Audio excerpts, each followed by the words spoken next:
ప్రియ రక్షకుడైన యేసుక్రీస్తు వారి ప్రశస్త నామమున ఇక్కడ వచ్చిన మీ అందరికీ శుభాభి వందనాలు తెలియజేయచ్చు ఉన్నాను.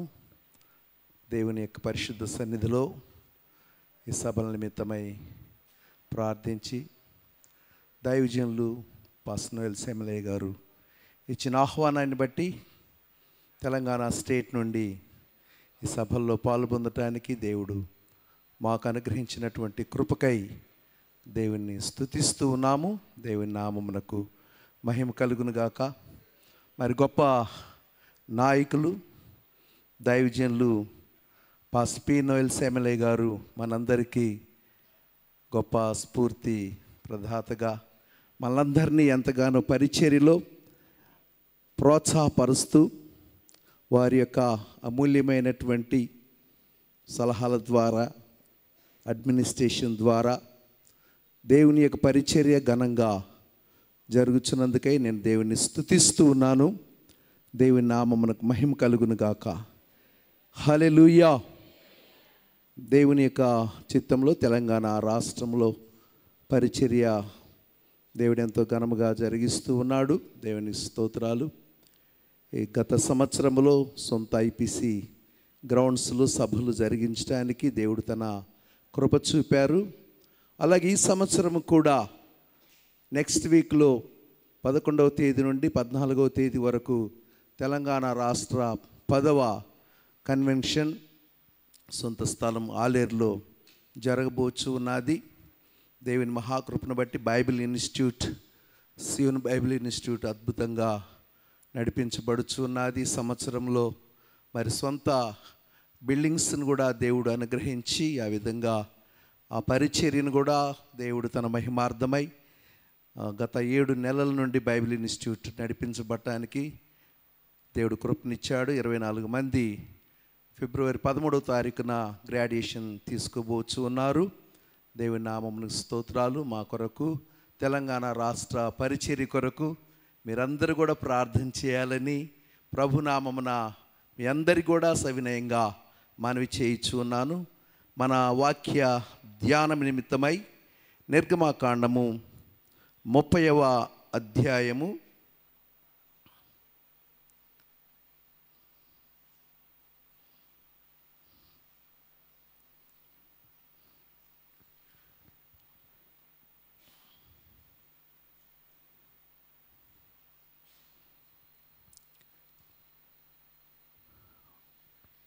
మొదటి వచనాన్ని చదువుకుందాం. మరియు ధూపము వేయుటకు నీవు ఒక ధూపవేదిక చేయవలెను, తుమ్మకర్రతో దాని చేయవలెను. 6వ వచనం చదువుదాం. సాక్ష్యపు మందసము నొద్ద నుండు అడ్డతెర ఎదుట అనగా శాసనముల మీది కరుణాపీఠం ఎదుట నీవు దానిని ఉంచవలెను. అక్కడ నేను నిన్ను కలిసికొందును. అహరోను ప్రతిదినము ప్రొద్దున దాని మీద పరిమళ ద్రవ్యముల ధూపము వేయవలెను. ఆమేన్. హల్లెలూయా. ఈరోజు మన యొక్క ధ్యానాంశము ధూప వేదిక, ఆల్టర్ ఆఫ్ ఇన్సెన్స్. ఈ ధూప వేదికను గురించి, దాని యొక్క పొడవు, దాని యొక్క వెడల్పు 1 మూర అది చచ్చౌకముగా ఉండాలి అని, దాని ఎత్తు 2 మూరలు ఈ ధూపవేదిక తుమ్మకర్రతో చేయాలి అని, దానికి బంగారును పొదిగించాలి అని దేవుని యొక్క లేఖనములు మనము చదువుచూ ఉన్నాము. దేవునికి స్తోత్రం కలుగును గాక. హల్లెలూయా. ఈ ధూపవేదిక యొక్క ప్రత్యేకతను మనము జ్ఞాపకం చేసుకున్నప్పుడు, ఇది మన ప్రభు అయిన యేసు క్రీస్తుకు గుర్తుగా ఉన్నది. ఒక వ్యక్తి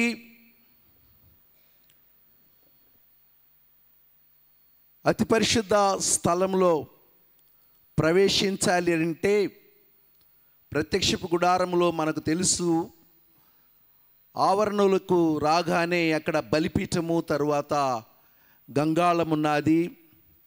ఈ బలిపీఠము ప్రభు అయిన యేసుకు గుర్తుగా ఉన్నది.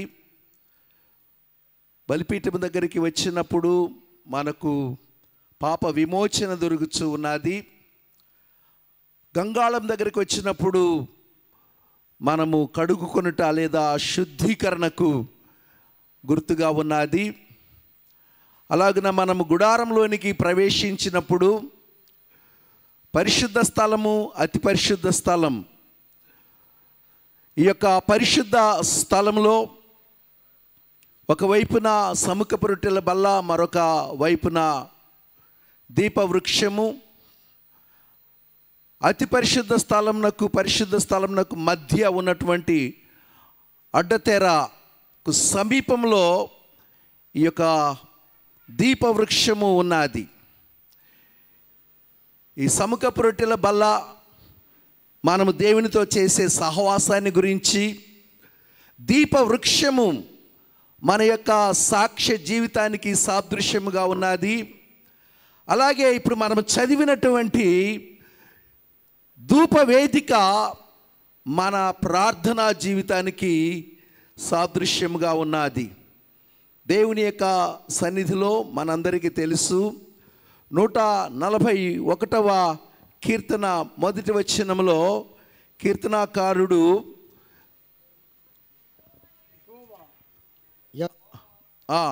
నేను నీకు మొరపెట్టుచున్నాను, నా యొద్దకు త్వరపడి రమ్ము. నేను మొరపెట్టగా నా మాటకు చెవియొగ్గుము. నేను నా ప్రార్థన ధూపము వలెను, నేను చేతులెత్తుట సాయంకాల నైవేద్యము వలెను నీ దృష్టికి అంగీకారమగును గాక. ఈ ధూపవేదిక అనేది మన యొక్క ప్రార్థనా జీవితాన్ని చూపిస్తూ ఉన్నది. దేవుని యొక్క సన్నిధానంలో అతి పరిశుద్ధ స్థలమునకు దగ్గరగా ఉండేది ఈ యొక్క ధూపవేదిక. మనను అతి పరిశుద్ధ స్థలానికి దగ్గరగా చేసేది ధూపవేదిక. భగవంతునికి భక్తునికి అనుసంధానం ధూపవేదిక. మన ప్రార్థనా జీవితం మనలను దేవునితో అనుసంధానం చేయిచు ఉన్నది. ఈ ధూపవేదిక కర్రతో చేయబడినది. ఈ కర్ర ప్రభు అయిన యేసు క్రీస్తు యొక్క మనుష్యత్వాన్ని సూచిస్తూ ఉన్నది. ఈ కర్రను బంగారుతో, మేలిమి బంగారుతో పొదగాలి. బంగారము అనేది ఆయన యొక్క దైవత్వమునకు గుర్తుగా ఉన్నది. ప్రభు అయిన యేసు క్రీస్తు తండ్రి కుడిపార్శ్వమున సంపూర్ణ మానవుడుగాను, అలాగే సంపూర్ణ దేవుడుగాను ఉండి ఆయన మన నిమిత్తమై మధ్యవర్తిత్వాన్ని చేయిచు ఉన్నాడు. మనము ఆవరణలోనికి ప్రవేశించగానే కనబడేది బలిపీఠం. ఈ బలిపీఠం అనేది భూమి మీద ఉన్నటువంటి యేసు క్రీస్తునకు సాదృశ్యముగా ఉన్నట్లయితే, ధూపవేదిక పరలోకములో ఉన్నటువంటి యేసు క్రీస్తునకు సాదృశ్యముగా ఉన్నది. దేవునికి స్తోత్రం కలుగును గాక. హల్లెలూయా. ధూపవేదిక యొక్క ఎత్తు 2 మూరలు అని చెప్పి దేవుని లేఖనములో మనం చూస్తూ ఉన్నాం. దేవుని యొక్క సన్నిధిలో దేవుని యొక్క బిడ్డలారా, ఇక్కడ దేవుని సన్నిధికి వచ్చినప్పుడు ఈ యొక్క ధూపవేదిక 2 మూరలు ఎత్తు ఎలాగున ఉన్నదో, దేవుని సన్నిధిలో ఎవరు గొప్ప అని అంటే నిజముగా ప్రార్థన చేసే వారే గొప్ప అయి ఉన్నారని మనము ఎరుగవలసిన వారమై ఉంటున్నాం. స్తోత్రం కలుగును గాక. ధూపవేదిక పొడవు వెడల్పు ఒక్కొక్క మూర అని వ్రాయబడినట్లుగా దేవుని సన్నిధిలో ఉన్న మనం అందరము చిన్న అని పెద్ద అని తారతమ్యము లేకుండా, స్త్రీ అని పురుషులు అని తారతమ్యం లేకుండా ప్రార్థనలో మనమందరము కూడా సమానమై ఉన్నాము. స్తోత్రం కలుగును గాక. హల్లెలూయా. 99వ కీర్తన 6వ వచనములో మనందరికీ తెలుసు, ఆయన యాజకులలో మోషే అహరోనులు ఉండిరి, ఆయన నామమును బట్టి ప్రార్థన చేయి వారిలో మీ పేరు పెట్టుకోనండి. ఒకసారి చెప్పండి, ఆయన నామమును బట్టి ప్రార్థన చేయి వారిలో ప్రదీపు ఉండెను, అహరోను ఉండెను. ఆమేన్. హల్లెలూయా. దేవునికి మహిమ కలుగును గాక. కనుక ప్రార్థనా పరులకే మనము ఎక్కువ ప్రాధాన్యత ఇవ్వవలసినటువంటి వారమై ఉన్నాము. దేవునికి మహిమ కలుగును గాక. ఈ యొక్క మన ప్రభు అయిన యేసు క్రీస్తు మిక్కిలి ఉన్నతమైనటువంటి స్థలములో ఉండి మనందరి నిమిత్తమై పరమ తండ్రితో ఆయన మధ్యవర్తిత్వాన్ని చేయిచు ఉన్నాడు. స్తోత్రం కలుగును గాక. హల్లెలూయా. 59వ అధ్యాయం యెషయా గ్రంథం 16వ వచనములో మనం చూచినప్పుడు ప్రియులారా, అక్కడ సంరక్షకుడు లేకుండుట చూచెను, ఆయన చూచెను. సంరక్షకుడు లేకపోవుట ఆయన చూచెను. మధ్యవర్తి లేకుండుట చూచి ఆశ్చర్యపడెను. కాబట్టి ఆయన బాహువు ఆయనకు సహాయము చేసెను. ఆయన నీతి. దేవుని యొక్క బిడ్డలారా, ఇక్కడ మనం చూసినట్లయితే మధ్యవర్తి లేకపోవుట ఆయన చూచెను అని మనం చూస్తున్నాం. సంరక్షకుడు లేకుండుట ఆయన చూచెను, మధ్యవర్తి లేకుండుట చూచి ఆశ్చర్యపడెను.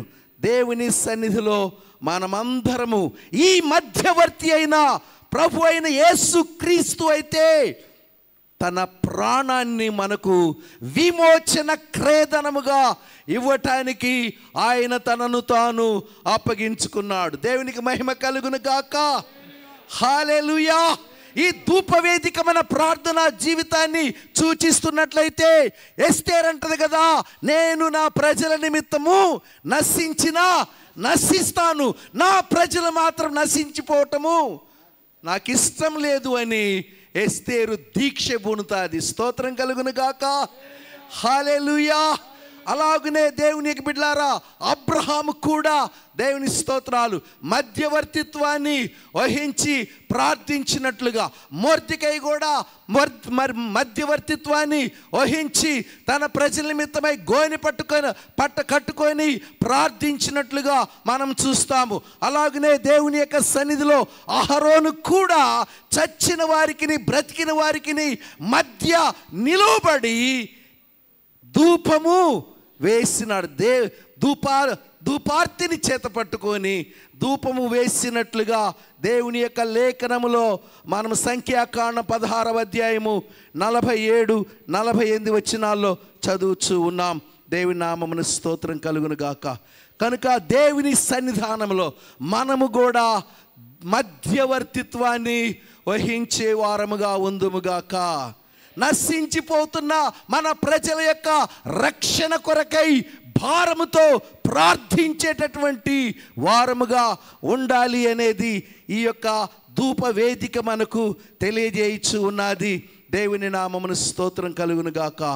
ఈ ధూప వేదికకు ఏముంటున్నాయంటే దేవునికి బిడ్డలారా 2 మోతకర్రలు ఉన్నాయి. ఏమున్నాయి? మోతకర్రలు 2 ఉన్నాయి. దేవుని స్తోత్రాలు. ఇశ్రాయేలీలు వారి యొక్క అరణ్య ప్రయాణంలో ఆయా స్థలాలు, ఆయా మజిలీలలో మరి వారు వెలుచు ఉన్నప్పుడు బలిపీఠమునకు కానీ సముఖపు రొట్టెల బల్లకు కానీ అలాగనే ఈ ధూప వేదికకు మోతకర్రలు ఉన్నట్లుగా మనం చూస్తున్నాం, ఉంగరములు ఉన్నట్లుగా మనం చూస్తున్నాం. అలాగే మన యొక్క అరణ్య జీవితము అనే ఈ యాత్రలో మనకు ఈ 2 మోతకర్రలు అనగా ప్రార్థన, స్తుతి అనే యాగముల మోతకర్రలు మనకు అవసరమై ఉన్నది. స్తోత్రం కలుగును గాక. హల్లెలూయా. ఈ ధూపవేదికను ఎల్లప్పుడూ కూడా మనము మోసుకొని వెళ్ళాలి మన యొక్క యాత్రా జీవితంలో. దేవుని స్తోత్రాలు. ఈ ధూపవేదికకు పైన 4 కొమ్ములు ఉన్నట్లుగా దేవుని యొక్క లేఖనములో మనం చూస్తూ ఉన్నాము. దేవుని నామమునకు మహిమ కలుగును గాక. 3వ వచనములో చదవండి. దాని పైభాగమునకును దాని 4 ప్రక్కలకును దాని కొమ్ములకును మేలిమి బంగారు రేకులు పొదిగించి దానికి చుట్టూ బంగారు జవ చేయవలెను. ఈ ధూపవేదికకు పైన 4 కొమ్ములు ఉంటాయి. ఎన్ని కొమ్ములు చెప్పండి? 4 కొమ్ములు. ప్రార్థనాపరుడైన ఒక వ్యక్తి ఏ దిక్కుకు వెళ్ళినా సరే, తూర్పుకు వెళ్ళినా, పడమరకు వెళ్ళినా, ఉత్తరమునకు వెళ్ళినా, దక్షిణమునకు వెళ్ళినా, ఏ దిక్కునకు వెళ్ళినా ఆ వ్యక్తి జయమును పొంది వస్తాడు. స్తోత్రం కలుగును గాక. హల్లెలూయా. ఈ యొక్క 4 కొమ్ములు మన ప్రభు అయిన యేసుక్రీస్తు యొక్క మధ్యవర్తిత్వాన్ని చూయించడమే కాకుండా ఆయన ఈ లోకములో నలుదిక్కుల ఉన్న వారందరి కొరకై ప్రార్థన చేశారు.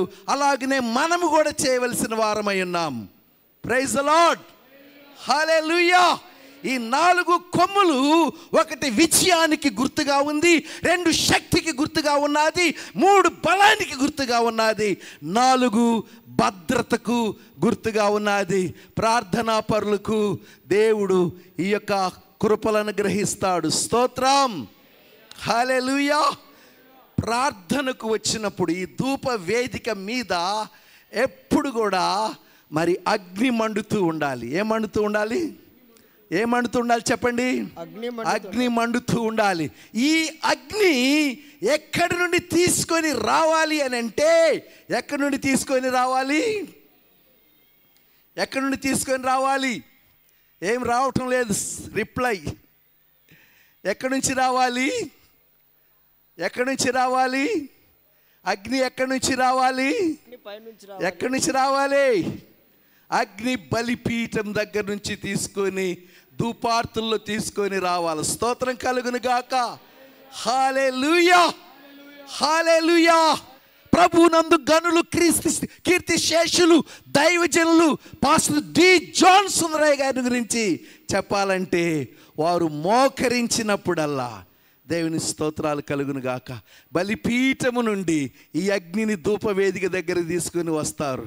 వారు ప్రార్థన చేసినప్పుడల్లా, నా కొరకు వధించబడిన యేసయ్య, నా కొరకు శ్రమను అనుభవించిన యేసయ్య, నా కొరకు శిక్షను భరించిన యేసయ్య అని చెప్పి ఆ దైవజనులు అగ్నిని బలిపీఠం దగ్గర నుంచి తీసుకుని రావాలి. మనందరికీ తెలుసు, లేవియాకాండం 10వ అధ్యాయం 1-2 వచనాల్లో చూసినప్పుడు అహరోను కుమారులైనటువంటి నాదాబు, అబీహులు తమ ధూపార్తులను తీసుకొని వాటిలో నిప్పులుంచి వాటి మీద ధూపద్రవ్యము వేసి యెహోవా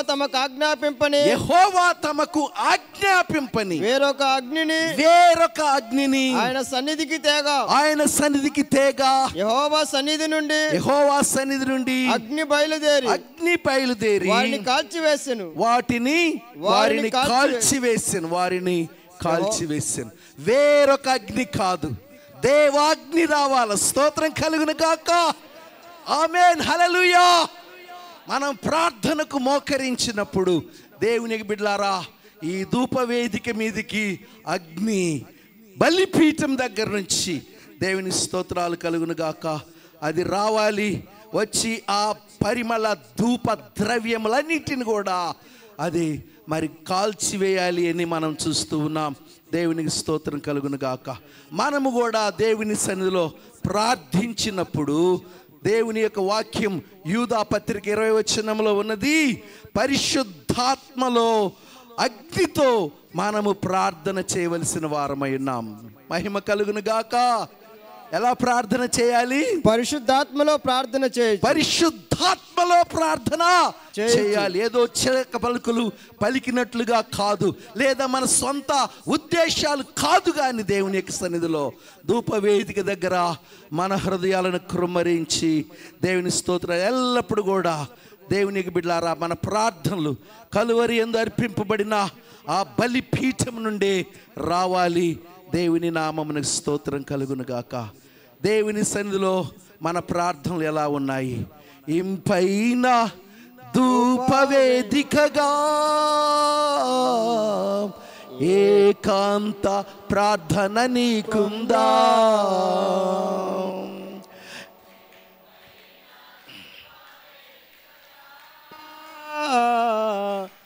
ఏకాంత ప్రార్థన నీకుందా? యేసునాథునితో సహవాసం నీకుందా? యేసునాథునితో సహవాసం నీకుందా? రావయ్యా యేసయ్యా, వేగ రావయ్యా, రావయ్యా యేసునాథ, వేగమే రావయ్యా, రావయ్యా యేసయ్యా. ఆమేన్. రావయ్యా యేసునాథ, వేగమే రావయ్యా. అన్నిటి కన్నా మిన్నగను కన్నీటి ప్రార్థన నీకుందా?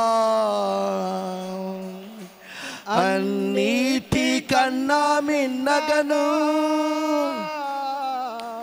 కన్నీటి ప్రార్థన నీకుందా? యేసునాథునితో సహవాసం నీకుందా? యేసునాథునితో సహవాసం నీకుందా?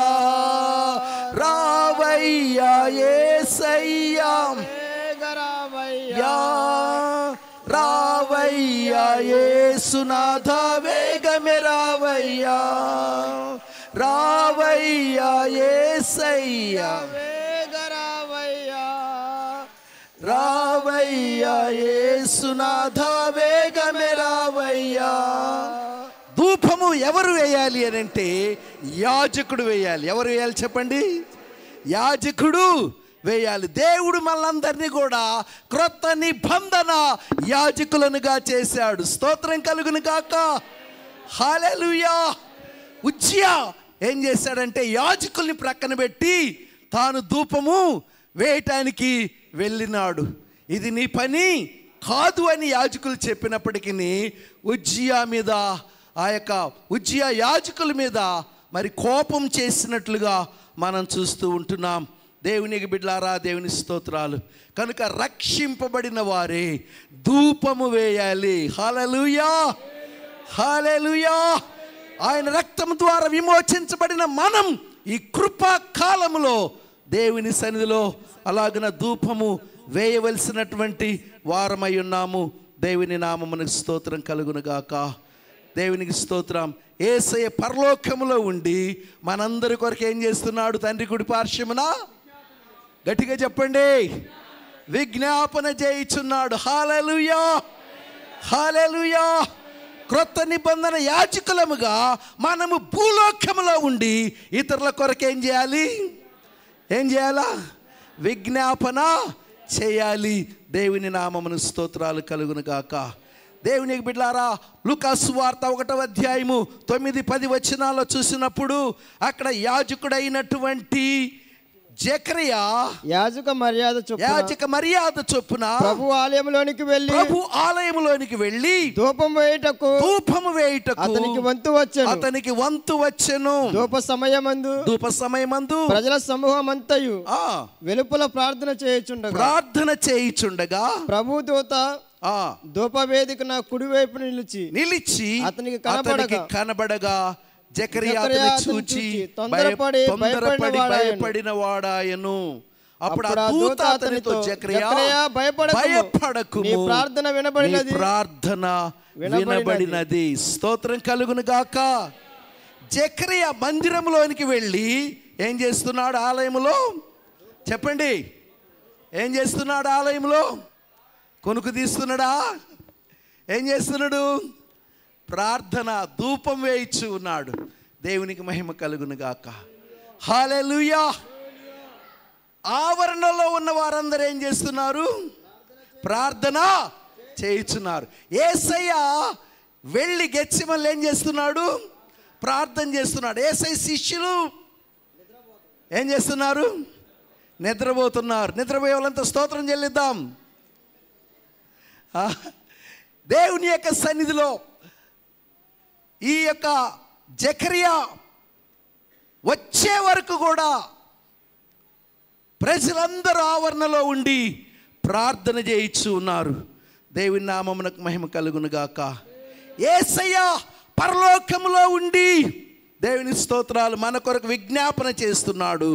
ఆయన బిడ్డలమైన మనం తిరిగి ఆయన వచ్చే వరకు, మనం చచ్చే వరకు విజ్ఞాపన చేసేవారముగా ఉందుముగాక. హల్లెలూయా. దేవునికి మహిమ, దేవుని నామమున స్తోత్రాలు కలుగును గాక. ఈ యొక్క ధూప వేదికను గురించి దేవుని యొక్క సన్నిధానంలో దేవుని స్తోత్రాలు కలుగును గాక మనం గమనించినప్పుడు దీనికి చుట్టూ ఏమున్నదంటే బంగారు జవ ఉన్నది. ఇక్కడ మనకు కనిపిస్తుంది కదా, చుట్టూ ఏమున్నది? బంగారు జవ. ఈ బంగారు జవ ఎందుకంటే ఈ ధూపం వేదిక మీద వేయబడేటటువంటి ఆ పరిమళ ద్రవ్యాలైన జటామాంసి, గోపీచందనం, గంధపు చెక్క, సాంబ్రాణి, ఉప్పు ఇవి క్రింద పడిపోకుండా, నిప్పులు క్రింద పడిపోకుండా వాటన్నిటిని కూడా భద్రపరచడానికి బంగారు జవ ఉన్నది. స్తోత్రం కలుగును గాక. హల్లెలూయా. అలాగనే దేవుని సన్నిధిలో మనము చేసే ప్రార్థనలు ఎన్నటికి వృధా కావు. అవి బ్యాంకులో డిపాజిట్ చేసినట్టే ఉంటాయి. స్తోత్రం కలుగును గాక. హల్లెలూయా. దేవునికి మహిమ కలుగును గాక. మేము మా యొక్క నాయకత్వంలోనికి వచ్చిన తరువాత మా యొక్క పరిస్థితి ఎలా ఉన్నదంటే చాలా ఇబ్బందికరంగా ఉన్నది. దేవుని స్తోత్రాలు. దేవుని కృపాసనం దగ్గర ధైర్యంతో, విశ్వాసంతో, నిరీక్షణతో ప్రార్థన చేశాం. హల్లెలూయా.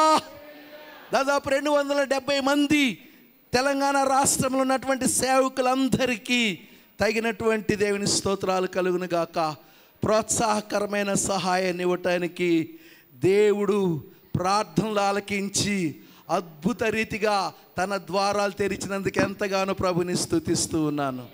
అందరు గట్టిగా ప్రభుని, మాతో కూడా ప్రభుని గణపరచండి. ప్రభుకు మహిమ కలుగును గాక.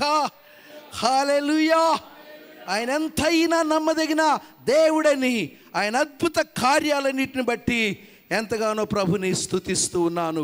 యాజకుడు ఉదయము చెప్పండి, ప్రదీపములను చక్కబరిచే సాయంకాలం అనే మాట కూడా ఇక్కడ మనం చూస్తాము. 30వ అధ్యాయములో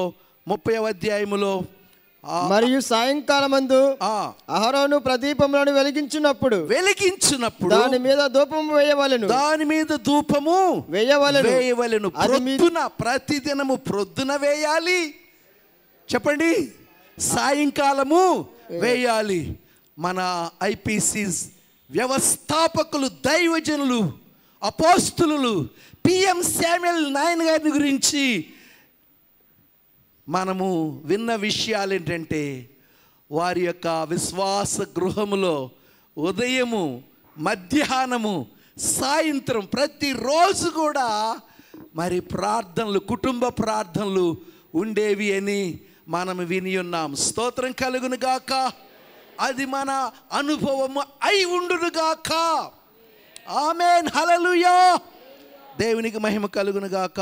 దేవుని సన్నిధానములో దేవుని స్తోత్రాలు. నిజముగా మనము ప్రార్థన చేసినప్పుడు దేవుడు అసాధ్యములను సుసాధ్యములుగా చేసే దేవుడై ఉన్నాడు. ఆమేన్. ప్రార్థన ద్వారా మన ఆత్మీయ జీవితాల్లో నూతన బలాన్ని మనం పొందుతాం. ప్రార్థన ద్వారా మన యొక్క ఆత్మీయ జీవితాల్లో ఎదురయ్యే ప్రతి శోధనలను కూడా జయించగలుగుతాం.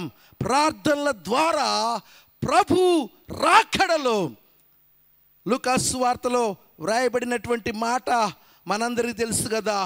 మనము ఆయన ఎదుట శక్తివంతులమగునట్లు మెలకువగా ఉండి ప్రార్థన చేయాలని 21వ అధ్యాయము 36వ వచనములో మనం చూస్తున్నాం. శక్తి గలవారముగా ఉండటానికై ప్రార్థనలు మనకెంతో అవసరమై ఉన్నాయి. దేవుని నామమునకు మహిమ కలుగును గాక. హల్లెలూయా. ఈ ధూపవేదిక మీద వేసేటటువంటి 5 వస్తువులలో నెంబర్ 1 జటామాంసి. అందరు చెప్దాం. జటామాంసి అనేది మన ప్రార్థనలో యాచనలు ఉండాలి. ఏముండాలి? గట్టిగా చెప్దాం. మొదటి తిమోతి పత్రిక 2వ అధ్యాయం 1వ వచనములో మనము నెమ్మదిగాను సుఖముగాను బ్రతుకు నిమిత్తము రాజులందరి కొరకును ప్రార్థనలు, ప్రధానుల కొరకును, అధికారుల కొరకును ప్రార్థనలను, విజ్ఞాపనలు, యాచనలు. జటామాంసి అంటే యాచనలు. జటామాంసి అంటే ఏంటి? మన పెద్దయ్య గారు రాసినటువంటి ప్రత్యక్ష గుడారం బుక్లో వారు ఈ 5టికి 5 నిర్వచనాలు ఇచ్చారు. జటామాంసికి ప్రేమ అని, గోపి చందనమునకు సంతోషము అని, గంధపు చెక్కకు సమాధానము అని, సాంబ్రానికి దీర్ఘశాంతమని, ఉప్పుకు సాత్వికమని పెద్దయ్య గారు ఆ బుక్లో ఇచ్చారు. అయితే దేవుని యొక్క బిడ్డలారా, దేవుని స్తోత్రాలు, ఈ జటామాంసి అనగా మనము దేవుని సన్నిధిలో, దేవుని స్తోత్రాలు, యాచనలు చేయవలసిన వారమై ఉన్నాం. మన ప్రభు అయిన యేసుక్రీస్తు శరీర దారిగా ఉన్న దినాల్లో హెబ్రీ పత్రిక 5వ అధ్యాయం 7వ వచనములో కన్నీళ్లతో మహా రోదనతో తన్ను మరణం నుండి రక్షింపగలిగిన వానికి ప్రార్థనలు, యాచనలు సమర్పించి భయభక్తులు కలిగినందున ఆయన అంగీకరించబడ్డాడు. స్తోత్రం కలుగును గాక. హల్లెలూయా. అలాగున మనము కూడా దేవుని యొక్క సన్నిధిలో, దేవుని యొక్క బిడ్డలారా, దేవుని సన్నిధి యాచనలు చేయటం అనేది చాలా అవసరం. గోపి చందనం అనగా దేవుని సన్నిధిలో మనము ఆయన పిల్లలమని, ఆయన మన దేవుడని అధికారంతో కూడా మనము మన దేవునిని అడగవలసిన వారమై ఉన్నాం. స్తోత్రం. గోపి చందనం అధికారమునకు సూచనగా ఉన్నది. 3వదిగా గంధపు చెక్క విజ్ఞాపనలకు గుర్తుగా ఉన్నది. మన ప్రార్థనలో ఏముండాలండి?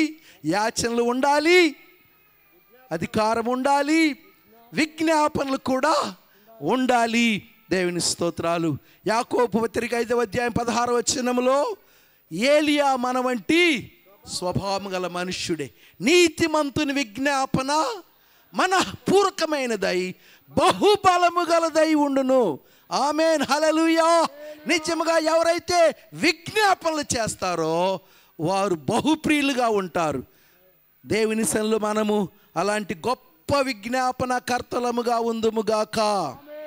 ఆమేన్. హల్లెలూయా. 4వదిగా ఈ యొక్క ధూపవేదిక మీద వేయబడేటటువంటి సుగంధ సంభార ద్రవ్యములలో 4వది సాంబ్రాణి. సాంబ్రాణి అనేది దేవుని యొక్క వాక్యానికి లేదా వాగ్దానానికి గుర్తుగా ఉన్నది. దేవుని నామమును స్తోత్రాలు. మనమందరము కూడా ప్రార్థన చేస్తాం. అయితే వాగ్దానాన్ని ఎత్తిపట్టి ప్రార్థన చేయాలి. అయ్యా తలనొప్పి ఉందయ్యా, కడుపు నొప్పి ఉందయ్యా అని కాదు. మనం చేసేటప్పుడు నిర్గమాకాండం 15:16లో ఒక వాగ్దానం ఏంటి? నిన్ను స్వస్థపరచు సాంబ్రాణి. ఆమేన్. హల్లెలూయా. దేవుని నామమునకు మహిమ కలుగును గాక. మన్నించండి, ఉప్పు అనేది దేవుని యొక్క వాగ్దానానికి గుర్తుగా ఉన్నది. సాంబ్రాణి అనేది కృతజ్ఞతాస్తుతులకు గుర్తుగా ఉన్నది. ఆమేన్. మన ప్రార్థనలలో ఎల్లప్పుడూ కూడా ఏం చేయాలి? దేవునికి కృతజ్ఞతాస్తుతులు చెల్లించాలి. మనం చెల్లించితే కంటే కూడా మనకంటే ముందుగా ప్రభు అయిన యేసయ్య మరి ఎక్కువగా పరమ తండ్రికి కృతజ్ఞతాస్తుతులు చెల్లించాడు. పౌలు అపోస్తలుడు కూడా ఎక్కువగా కృతజ్ఞతాస్తుతులు చెల్లించాడు. మనము కూడా మన ఆత్మీయ జీవితంలో దేవునికి బిడ్డలారా, దేవుని స్తోత్రాలు, ఈ ధూప వేదిక అనుభవం, లోతైన ప్రార్థన అనుభవం, దేవుని స్తోత్రాలు మనమందరము కలిగిన వారముగా ఉండవలసిన వారమై ఉంటున్నాం. అందరూ ఈ మాట చెప్పండి. జాన్ వెల్సన్ అండి. జాన్ వెల్స్ అనే ఈ భక్తుడు రాత్రి 10 గంటలకు తన బెడ్రూమ్లోకి వెళ్తే ఆ రాత్రి అంతా కూడా తాను ప్రార్థనలో గడుపుతూ ఉండేవాడు. అయితే దేవునికి బిడ్డలారా, ఆ ప్రార్థనలో తాను నిద్రే మర్చిపోయేవాడు. ఆ బెడ్షీట్ ఎదురు చూస్తూ ఉండేదట. అర్ధరాత్రి అయినా అది ఇంకా నన్ను వాడుకుంటాడు ఆ బెడ్షీట్ అని బెడ్షీట్ చూస్తూ ఉంటుందట. అలాగనే ప్రార్థన చేస్తూ ఉంటాడు. తెల్లవారిపోతుంది.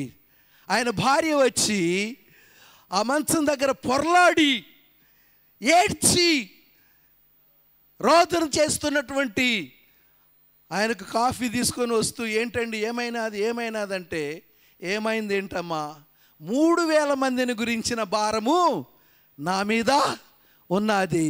వాళ్ళలో ఇంకా కొంతమంది పరిస్థితి ఎలా ఉన్నదో నాకు తెలియదు. వారి నిమిత్తమై నేను అంగలార్చవద్దా అని జాన్ వెల్స్ అంటాడు. స్తోత్రం కలుగును గాక. హల్లెలూయా. ఒకసారి పరీక్షించుకుందాం. హృదయపూర్వకంగా మనము అంగలార్చక ఎంతకాలమైనది. నీ మనస్సాక్షి ఒకవేళ నీ మీద అపరాధ భావం మోపుచున్నట్లయితే ఇప్పుడే దేవుని సన్నిధానంలో మనం అలాంటి ప్రార్థనా యోధులముగా ఉండాలని మనవి చేస్తూ ఉన్నాను. దేవుని నామమునకు స్తోత్రాలు కలుగును గాక. తన కళ్ళ ఎదుటే కన్న కుమారుడు ప్రక్క రూములో అక్రమముగాను అన్యాయముగాను బ్రతుకుతూ రోడ్ల మీద త్రాగి తిరిగి ఇష్టానుసారంగా పడిపోతూ ఉంటే ఆ బిడ్డ యొక్క మార్పు కొరకు, ఆ బిడ్డ యొక్క రక్షణ కొరకు ఆ తల్లి ప్రతిరోజు కూడా విసుగు చెందక ప్రార్థన చేస్తూనే ఉంటుంది. ఒకరోజు ఆ కుమారుడు వచ్చి తల్లితో అంటాడు, ఎవడు చచ్చినాడని అంతగా ఏడ్చి అంగలార్చి ఇది అవుతున్నావనంటే ఆ తల్లి తన యొక్క ప్రార్థన అలాగనే కొనసాగిస్తూ ఉంటుంది. ఒకరోజు ఆ కుమారునిలో ఏదో తనకు తెలియనటువంటి వ్యత్యాసం వచ్చినది. త్రాగే వాళ్ళు వచ్చి రండి త్రాగుదామంటే నా వల్ల కాదని చెప్తాడు. తనతో అసభ్యంగా ప్రవర్తించేవారు వచ్చి నువ్వు ఆయనవే కదంటే నేను ఆయన్ని కాదు అని చెప్పి వారితో చెప్తాడు. దేవుని నామమున స్తోత్రం కలుగును గాక. పాపి అయినటువంటి అగస్టిన్ ఒకరోజు సాక్ష్యం ఇస్తాడు. నా తల్లి యొక్క కన్నీటి ప్రార్థన ప్రవాహములో నేను దేవుని రాజ్యములోనికి కొట్టుకొని వచ్చిన పాపిని అని చెప్తాడు. Once he is a sinner Augustine, but God becomes him Saint Augustine. ఒకప్పుడు పాపి అయిన అగస్టిన్గా పిలువబడిన వ్యక్తిని దేవుడు పరిశుద్ధుడైన అగస్టిన్గా మార్చాడు. దేవుని నామమునకు స్తోత్రం కలుగును గాక. హల్లెలూయా. దేవుని సన్నిధానములో మనము కూడా దేవునికి బిడ్డలారా, దేవుని స్తోత్రాలు. అలాంటి ప్రార్థనా యోధులముగా ప్రార్థనా భారము కలిగి ప్రభు కొరకై జీవిద్దాం. ప్రభు ఈ మాటలు మనందరి వినికిడిలో ఆశీర్వదించును గాక.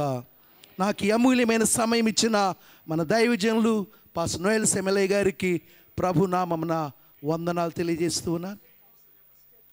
మాతో పాటు మరి స్టేట్ కౌన్సిల్ వారు కూడా ఇక్కడికి రావటానికి దేవుడు తన కృపను అనుగ్రహించినారు. వారిని కూడా దయతో వేదిక మీదకి రావాల్సిందిగా Telangana state secretary pastor KM Samsanaiah గారు రండి. ప్రియులు బెనెట్ రూబెన్ గారు, ట్రెజరర్ గారు సుధాకర్ గారు రండి. స్తోత్రం కలుగున జాయింట్ సెక్రటరీ గారు మరి సభల్లో పాల్పొందటానికి దేవుడు మాకు అనుగ్రహించినటువంటి ఈ మంచి సమయాన్ని బట్టి దేవుని స్తుతిస్తూ ఉన్నాను. దేవుడు మనల్ని నడిపించును గాక. దేవునికి స్తోత్రం. దైవజనులు పాస్టర్ కేఎం శాంసనయ్య గారు విత్తబడిన వాక్యం నిమిత్తమై ప్రార్థన చేస్తారు. ప్రార్థన చేసుకుందామండి. అందరూ కూడా తల వంచి ప్రభుకు స్తోత్రాలు చెప్దాం. హల్లెలూయా, హల్లెలూయా, హల్లెలూయా, హల్లెలూయా. మహాగణుడు మహోన్నతుడైన మా దేవా, నిత్య నివాసి నీకు వందనాలు స్తోత్రాలు చెల్లిస్తున్నాం. ఇంతవరకు మా ప్రభు దైవజనులు మా ప్రభు అరుణయ్య గారిని ప్రభు నిలబెట్టుకుని ధూప వేదికని కూర్చి ప్రభు అద్భుతమైన రీతిగా వివరణ ఇవ్వడానికి మీరు ఇచ్చిన కృప కొరకు స్తోత్రము చెల్లిస్తున్నాం. మేమందరము కూడా ప్రార్థనా యోధులముగా మార్చబడినట్లుగా నీ ప్రత్యేకమైన కృప దయచేయమని వేడుకుంటున్నాను. ఈ ఆంధ్ర రాష్ట్రములో ప్రభువా జరుగుతున్న పరిచర్య అంతటి కొరకు స్తోత్రాలు. ఆంధ్ర ఐపీసీ కౌన్సిల్ అంతటిని బట్టి నీకు వందనాలు, స్తోత్రాలు చెల్లిస్తున్నాము నాయన. ఈ ప్రాంతంలో జరుగుతున్న పరిచర్యను ఇక్కడ మీరు దీవించి ఆశీర్వదించి వర్ధన చేయవలసిందని, నీ ప్రత్యేకముగా వర్తమానం అందించిన మీ దీనదాసుని మీరు బలపరిచి వాడుకోవలసిందని, నీ ప్రత్యేక రీతిగా మా ప్రభువా ఈ ఉదయ కాలం ప్రభువా నీ దీవెనలు ఆశీర్వాదములు సర్వ సమృద్ధిగా అందరికీ మీరు దయచేయండి. ప్రార్థనా యోధులుగా మమ్మల్ని అందరి మార్చి మీ రాకడ కొరకై సిద్ధపరచవలసిందని యేసయ్య శక్తి కలిగిన మీ నామములో ప్రార్థించి స్తుతించి వేడుతున్నా మా ప్రియ పరలోకపు తండ్రి. ఆమేన్, ఆమేన్, ఆమేన్. ఆంధ్ర ఐపీసీ స్టేట్ కౌన్సిల్ వారందరికీ, అలాగే ఎగ్జిక్యూటివ్ నాయకులందరికీ మాకు ఈ అవకాశాన్ని ఇచ్చినందుకు మీ అందరికీ కూడా వందనాలు తెలియజేస్తూ ఉన్నాం. May God bless you all.